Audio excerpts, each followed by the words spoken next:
سلام.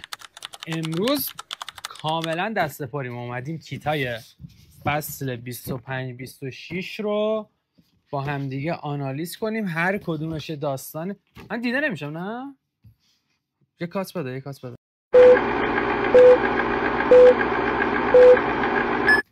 میخوایم درباره کیتای فصل جدید صحبت بکنیم.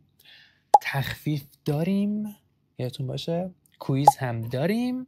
قبلش لایک، کامنت، ساب، چی دیگه یادم، زنگوله موش نشه. بریم.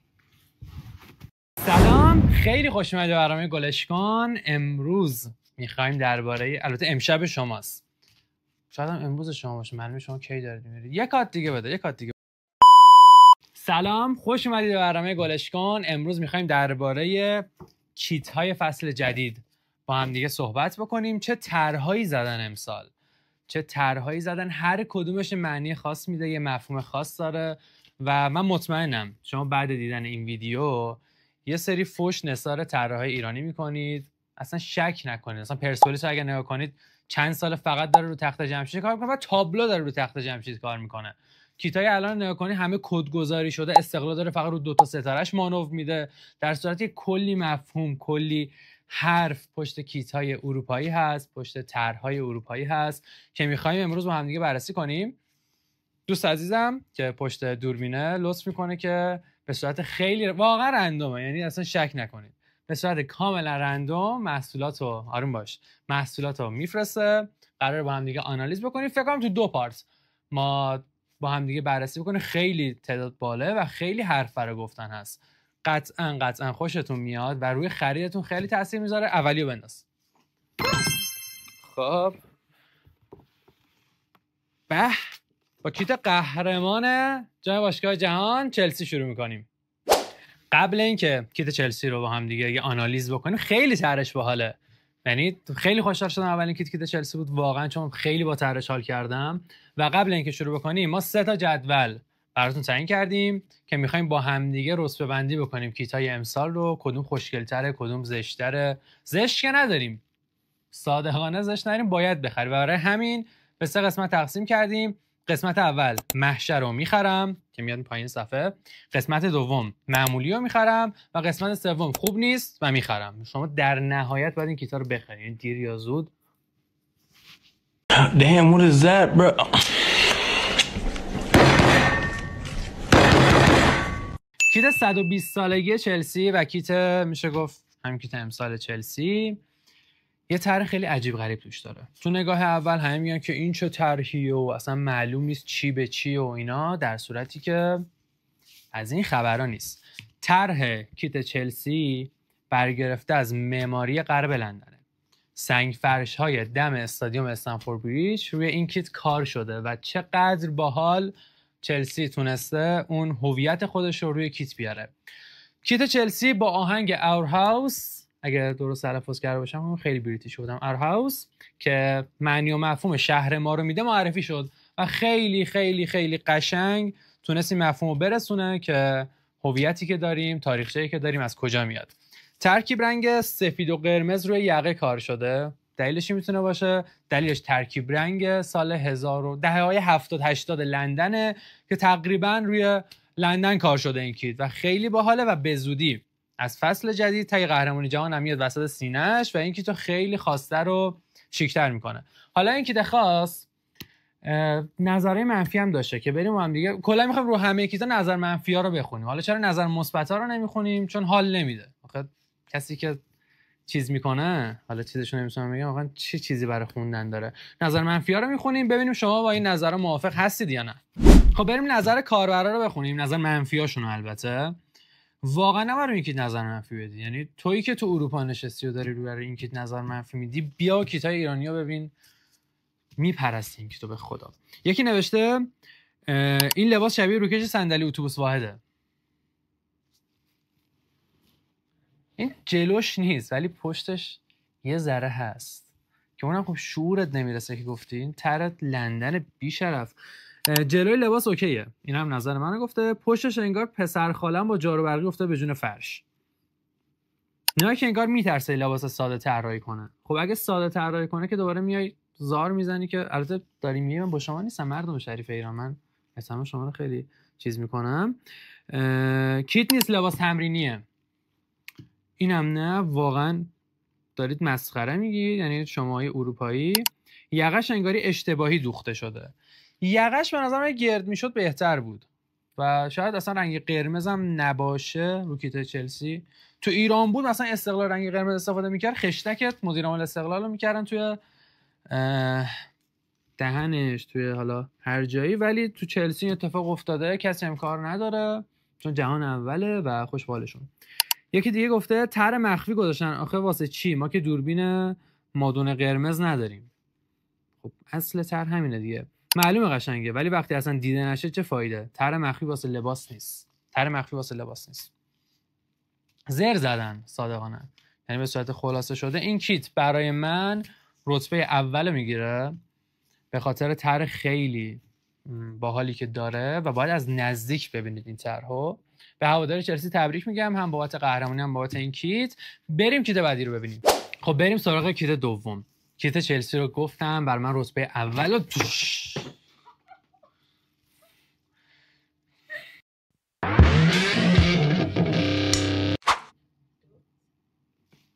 خواهی میکنم دوستان. کیت بعدی قبل اینکه بعدی بگم ما باز کویز داریم. کویز اپیزود قبلی هم قرعه کشی میکنیم با افتخار و امروز هم کویز داریم. جایزه چی میدیم؟ همین لباسایی که شما عاشقشید و دوست دارید که تو تنتون باشه. هر انتخابی میتونید داشته باشید. بریم کیت بعدی رو ببینیم که این شاهکار نایکه. کیت فصل جدید اینتر. این کیت محشره، یعنی بی‌نظیره واقعا این کیت. و یه چیز خیلی باحالی که داره توش یک کلمه کدگذاری شده، یعنی طرحش یک کده و واقعا یه دقیقه سکوت به احترام کسی که این کیتو طراحی کرده.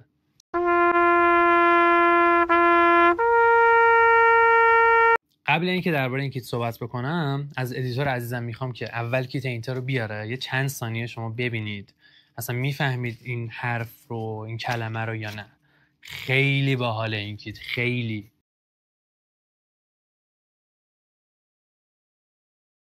توی این طرح کلمه اینتر کار شده، یعنی اصلا طرحش کلمه اینتره.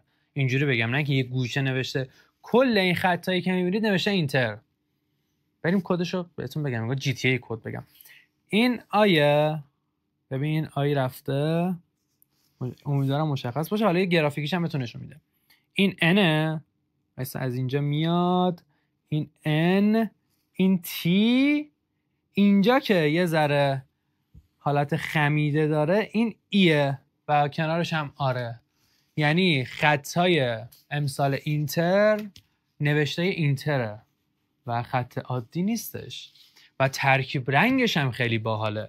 ترکیب رنگ آبی مشکیش پررنگتر از قبل شده و لوگو برای اولین بار توی تاریخ باشگاه اینتر به رنگ آبی تیفانی در اومده. حالا آبی تیفانی چیه منم نمیدونم، سرچ زدم، ولی هم لوگوی نایک هم لوگوی اینتر هم اسپانسر آبی تیفانیه اگه اسمشو درست گفته باشم و خیلی به نظرم کیتو خفن کرده، خیلی خفن کرده. بعد ببینیم امسال اینتر چیکار میکنه. بریم نظر منفی کاربرا رو ببینیم. امیدوارم دیگه نظر منفی رو این کیت نداشته باشن چون حیفه، خیلی باحال طرحش. پشتشم این شکلیه، جلوش و خاک تو سر طراحای ایرانی که امیدوارم این ویدیو رو ببینن، هر کجا هستن سالم و سلامت باشن و یکم یاد بگیرن.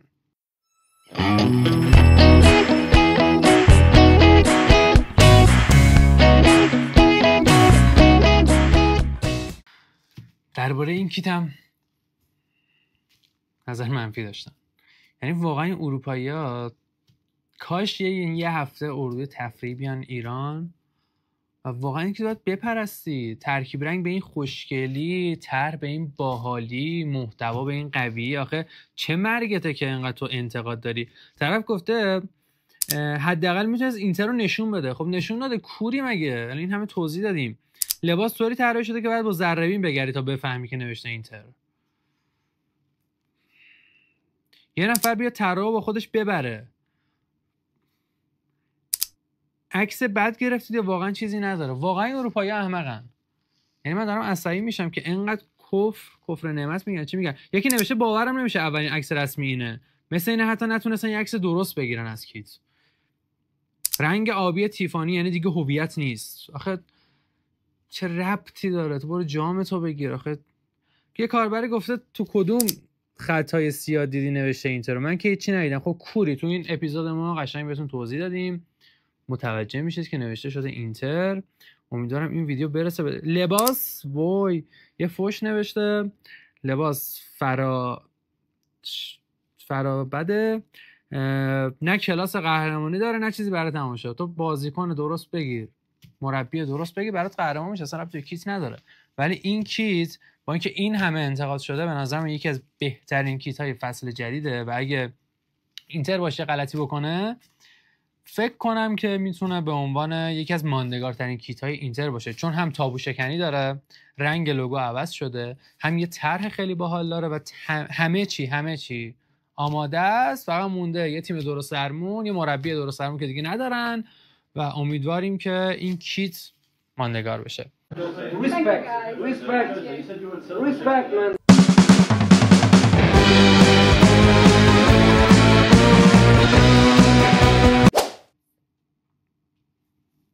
کویزو جواب دادی بدون تقلب. ببین کویزایی که ما داریم الان میذاریم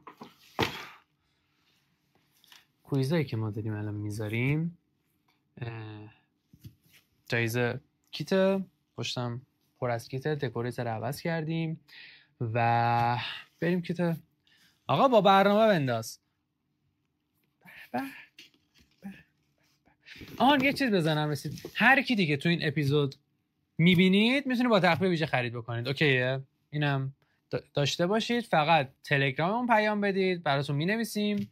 توی کپشن نمیگن اینجا، تو یوتیوبی اسم دیگه میگفتن، یادم رفت. آره اسمش یادم رفت، هرچه از زور زدم به ذهنم نرسید. اونجا بگید از سمت یوتیوبی بهتون تخفیف میدن. کیتایی که تو این اپیزود البته. کیت بعدی کیت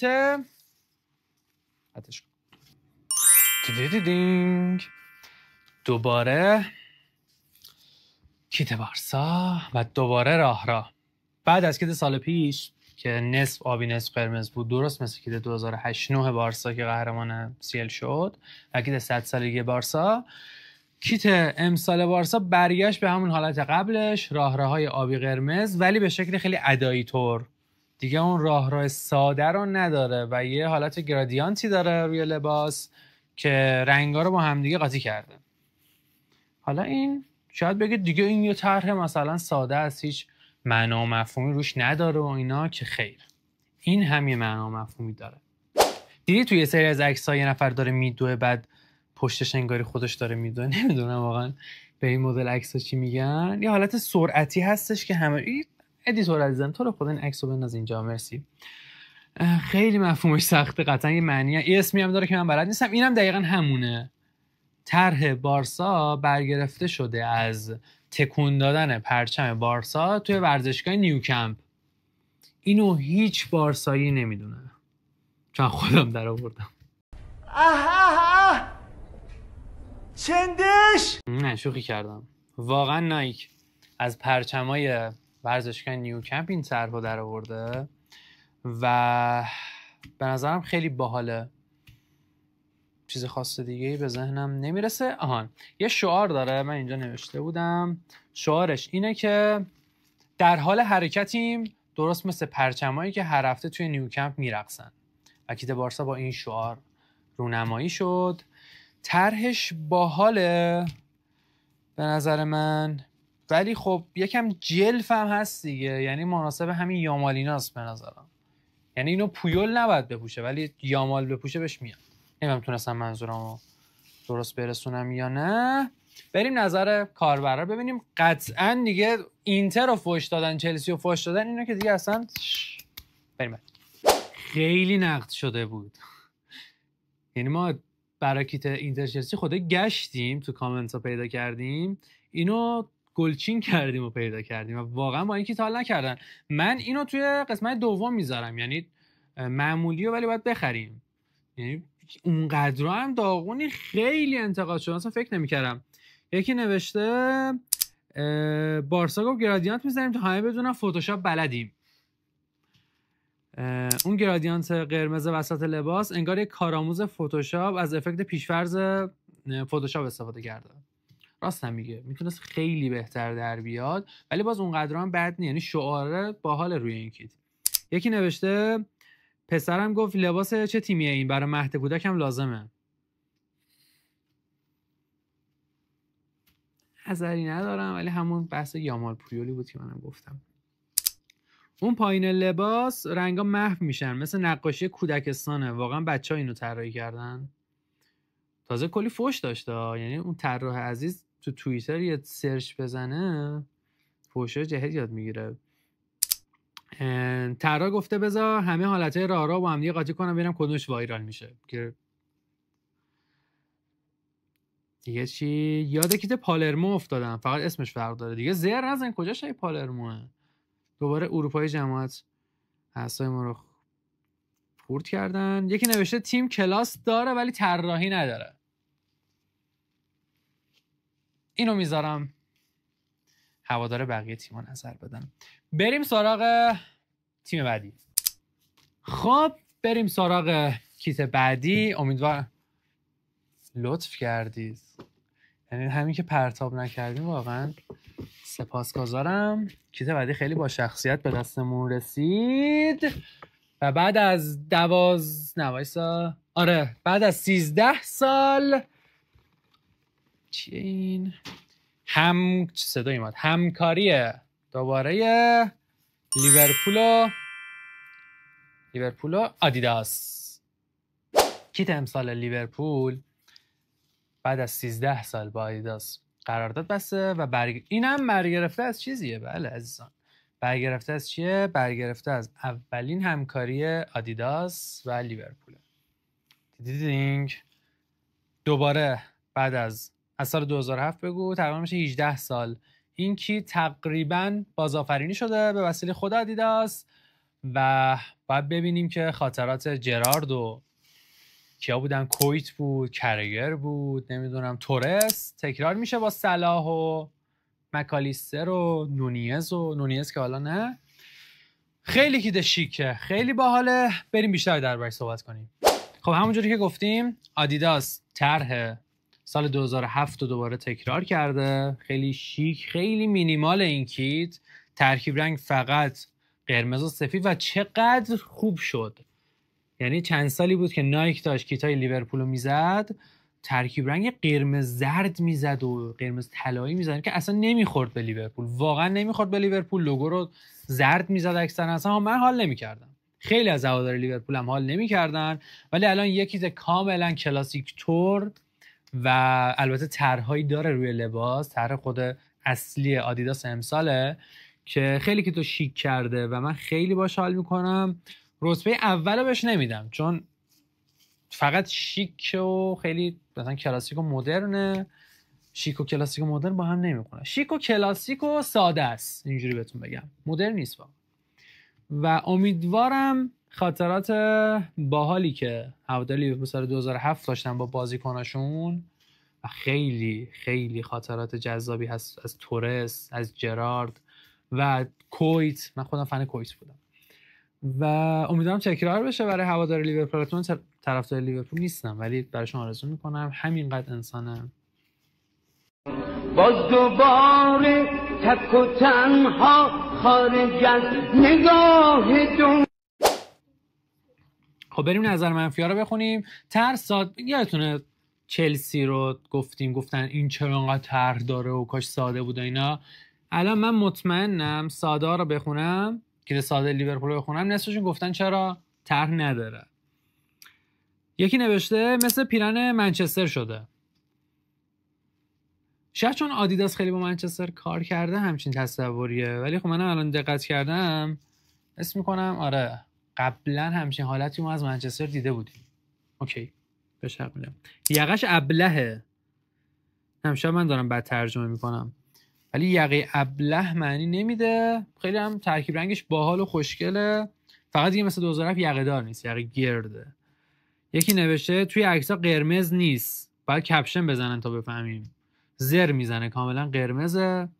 یکی نوشته خیلی ساده است، همونطور که گفتم. دوباره خیلی ساده است. اگه رنگ سفید نبود فکر می‌کنم خطای 404 خورده لباس دیگه. بقیه چرت و پرت به نظرم. خیلی طرح باحالی داره، ولی توی لیست دوم من قرار میگیره چون اینتر و چلسی به نظرم خیلی باحال‌تر بودن. ولی از اون کیتاست که میتونه خاطر انگیز باشه. پشتش هم این عدد 97 مقدس رو داره، به یاد از یاد رفتگان، بالاخص آقای دیگو ژوتا رحم الله من یقرأ.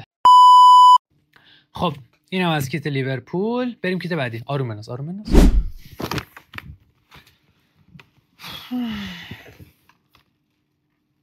کیت خوبیه.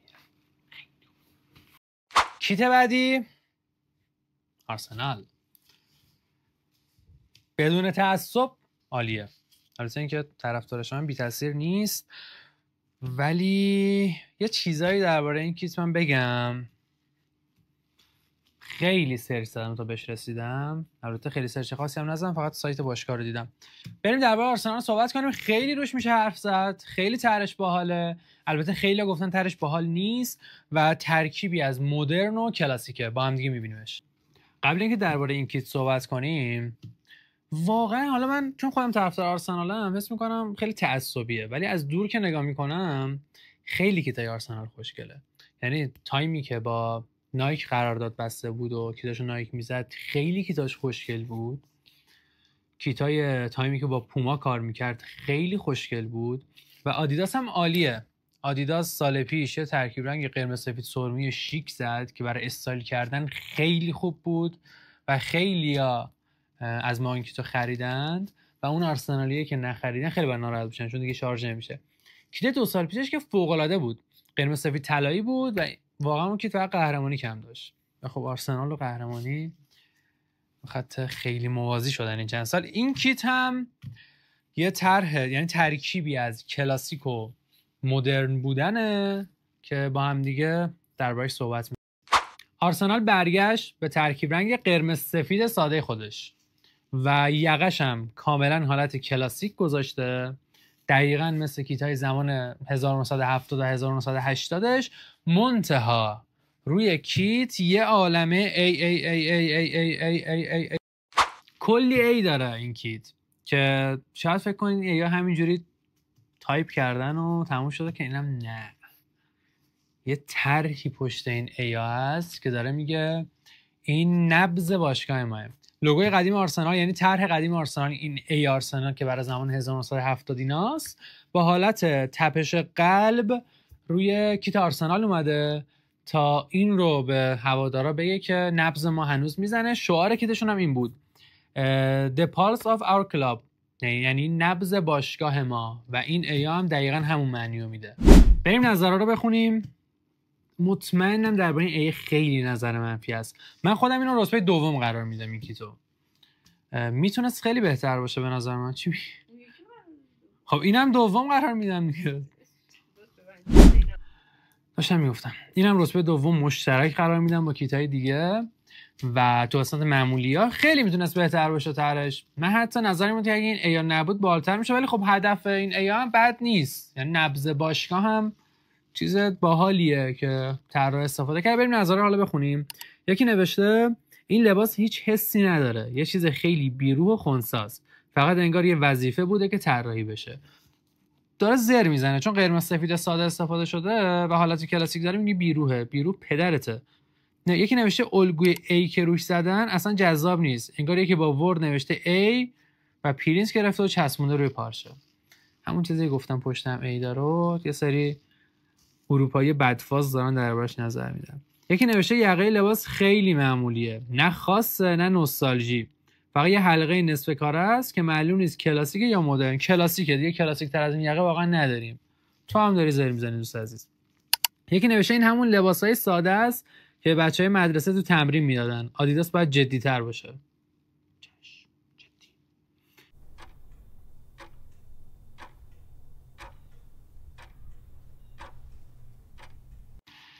اینم از کویز دوم. واقعا تقلب نکنید، یعنی کامنت ها رو نخونید، خودتون جواب بدین. مردمی باشید. بریم سراغ کیت بعدی. امیدوارم اون تیمی که مد نظرم باشه، چون خیلی دربارش حرف دارم. بناس بیاد. میریم سراغ کیت دوست داشتنی، مردمی و اخلاق مدار اتلتیکو مادرید. پو خیلی مخلصم بچه. 100 تا اکانت سپاتیفایو به اضافه 50 تا اکانت بعد مدت ها که نایک یعنی گن زده دو خطای اتلتیکو مادرید، یه بار کجکی میکرد، یه بار محو میکرد، یه بار توهم میکرد، این بار خطا کاملا حالت کلاسیک گرفته. حالا شاید بگید دیگه داداش این خطا ساده است دیگه، این که دیگه برگرفته چیز خاصی نداره، شعار نداره، که خیر اینم شعار داره. بله کیتا همه با شعاره. این کیت برگرفته از 3 تا کیته. کیت اول کیت اتلتیکو 2013-14 که قهرمان لالیگا شد، یکی از بهترین تیم‌های سیمونه. کیت دوم کیت اتلتیکو مادرید 2015-16 که فینال CL رفت. و کیت سوم که باید تقلب کنم کیت اتلتیکو 2018-19 که قهرمان سوپر جام اروپا شد. و این کیت برگرفته از این 3 تا کیته و داره میگه که ما میخوایم برگردیم به همون دوران خیلی پرفکتی که داشتیم با سیمونه، تیم خیلی وحشی که سیمونه داشت. یادش بخیر زمانی که واقعا از 11 تا بازیکن مثلا 9 تاشون میزدن، یا فقط یه اوبلاک نمیزد یه زمان. و دوباره انگاری قراره برگردن به همون داستان. اسپانسر عوض شده، ترکیب رنگش عوض شده، فکر کنم خیلی باحال نیست ولی اسپانسرش و طرحش هم بنظرم خیلی ساده است دیگه. من اینو رتبه آخر قرار میدم. اون رده سوم که خوب نیست ولی باید بخریم چون خیلی خوشگل هم هست. پشتش هم همچین حالتی داره، این قشنگ کلاسیکه، اون باکسی که همیشه زمان کلاسیکا بود تو تن بازیکن‌ها، زمان فورلان میدیدید، الان پشتش هم دقیقاً همین حالته و میتونید این کیت رو هم تهیه بکنید. کیتایی که داریم الان رونمایی میکنیم همش رو میتونید تا 1 هفته با تخفیف ویژه خرید بکنید. فقط تو تلگرام بگید که از سمت ما. بریم نظر کاربرا رو بخونیم. مطمئنا خیلی نقد داره این کیت چون هیچی نداره. یکی نوشته خیلی ساده و تمیزه، خدا رو شکر بالاخره یه راه ساده داریم. یکی از بهترین کیتامون تو 10 سال اخیره، واقعا حس کلاسیک میده. چون اینا منظور از ساده این راه است. بعد از این همه کیت عجیب بالاخره برگشتیم به راه اصلیمون. خوشحالن. نکنه ما درک نمی‌کنیم. قرمز سفید ساده است دیگه، هیچی نداره. یکی نوشته اگه همین فرم 10 سال دیگه ادامه بدیم خیلی خوشحال کننده است. اینا ترولاش من در آوردم و خیلی عجیبه. نکنه جرئت ندارن نقد بکنن. یعنی به سیمون و اتلتیکو میخوره که این داستان باشه. کره شمالی تیماست. ممنون بالاخره یکی خوب واقعا کات بده. این خیلی مسخره بود. کات. خواهش میکنم درست بنداز. برو.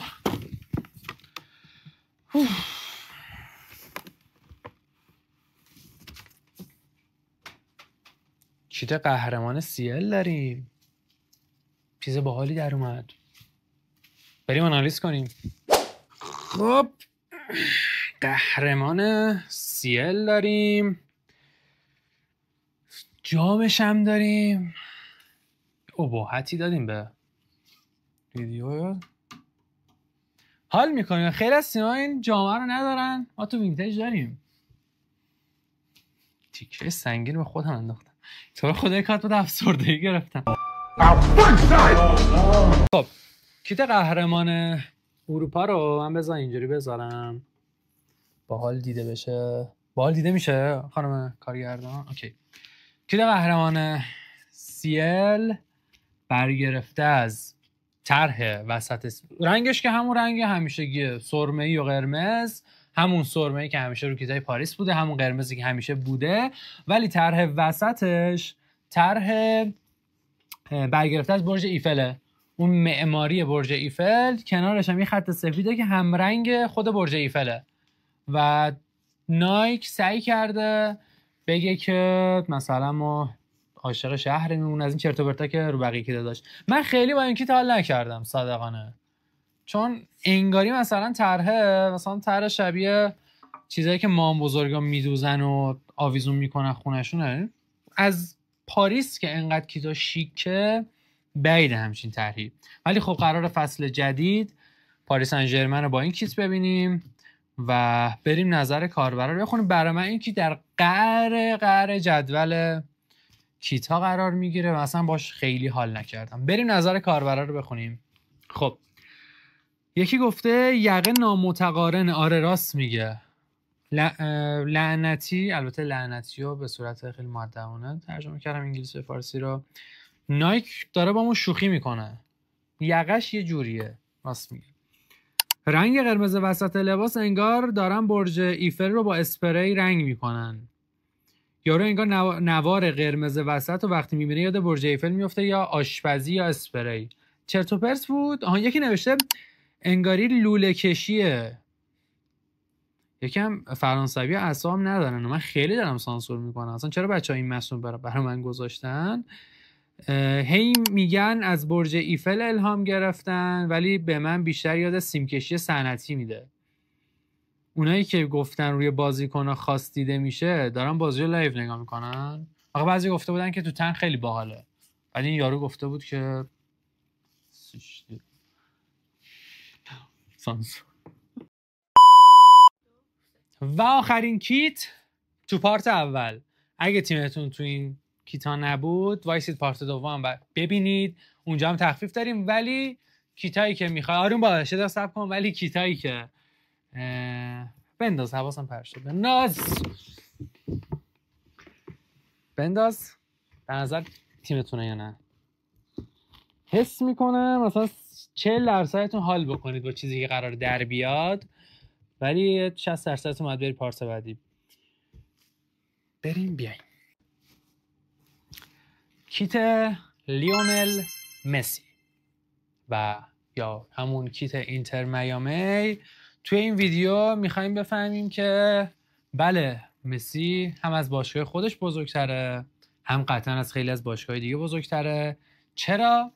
چون طرح کیت امسال اینتر میامی ادای احترامیه به لیونل مسی.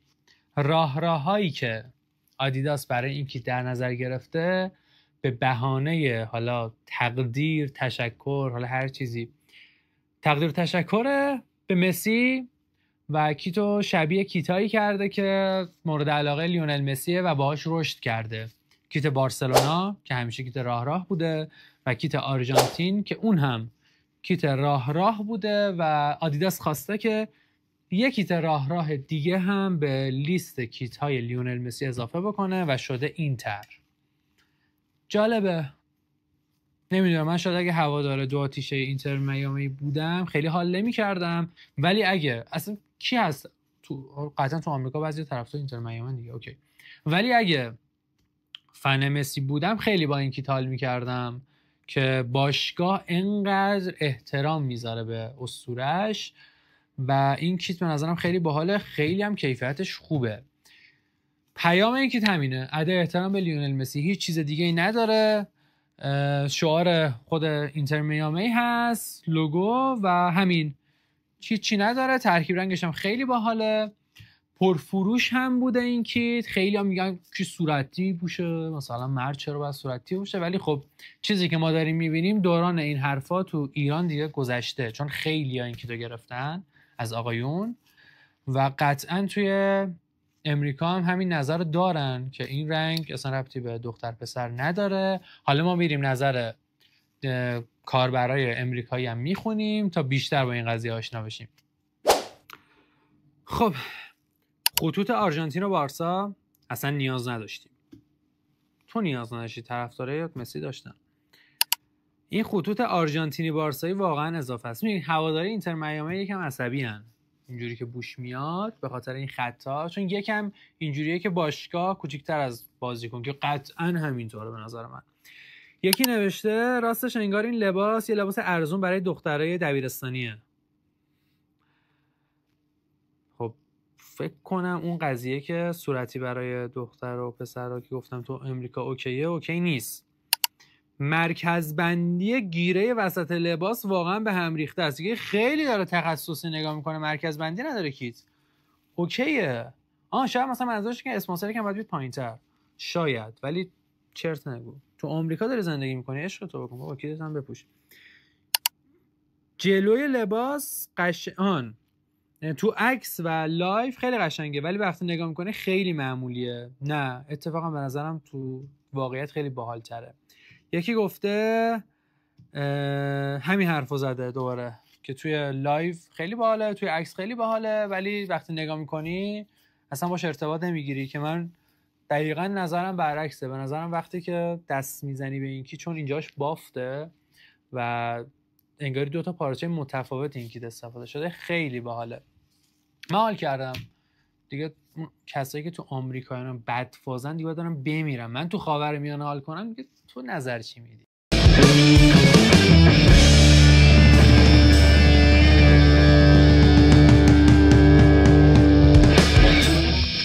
خب اینم از یادم رفت. من کیت میامی رو توی رتبه دوم قرار میدم. میدونستم خیلی منتظر این بودی. خب اینم از قسمت دوم گلش کن که ما سعی کردیم توی این قسمت درباره کیتای فصل جدید صحبت بکنیم. همونطور که بهتون گفتم خیلی داستانه باحالی داره کتاب. اصلا اینجوری نیست که فقط برای استایل کردن باشه، یه طرحی بزنن، نمیدونم مثلا بدن به چت جی پی تی براشون طرحی بکنه. نه اصلا از این خبرا نیست.